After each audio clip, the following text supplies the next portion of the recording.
Hi guys, welcome to T-Files TV. We are back again with the latest gossip nyaya dziri kupisa dziri kutenderera pasocial media. Pazoita hondo yemarudzi guys, vazukuru vambuya nehanda vachitukana vachinyombana mushure mekunge pabuda Mai Titi vachiinterviewa vachitaura kuti aiwa ndadzidza zvinhu zvakawanda ezvinezvi ndauda kuti ndigare ndiri munhu ari quiet zvekutukana nevanhu handidi. Vanga vachitaura nezvenyaya yemabhegi vachibvunzwa kuti komanje imwe mari yemabhegi muri kuiisa kupi, zvikanzi aiwa mari yemabhegi munongoziva ndini nevana saka ndiri kufidha mhuri yangu. Asi ipapo ndopazotukana vanhu, vamwe vanhu vadedza kuti aiwa sei Mai Titi vachiwana special treatment.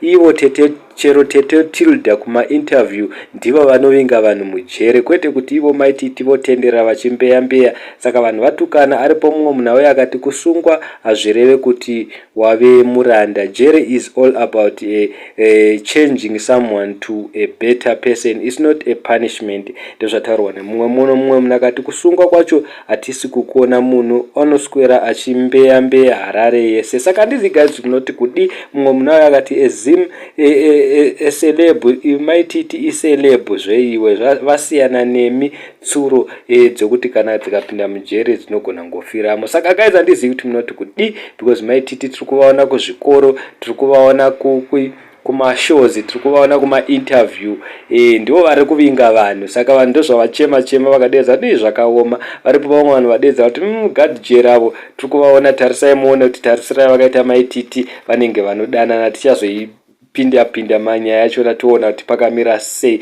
because vari kuti Mai Titi tovaziva vanofarira varume too much. Asi Mai Titi vabvunzwa zvinhu zvakawanda vakadedza kuti aiwa I'm now a changed person. Zvarambwa nevamwe vanhu vakati aiwa vari kutaura nekuti vari mujere, vakangobuda chete vanotanga zvinhu zvavo zvekupenga zvekurotomuka. Asi ivo vanga vachitaura vachiti mabhegi ndiwo akatochinja upenyu hwangu. Vabvunzwa zvinhu zvakawanda vakati aiwa zvekutukana nevanhu handichadi. Asi vanhu vadedza kuti why is she getting special treatment?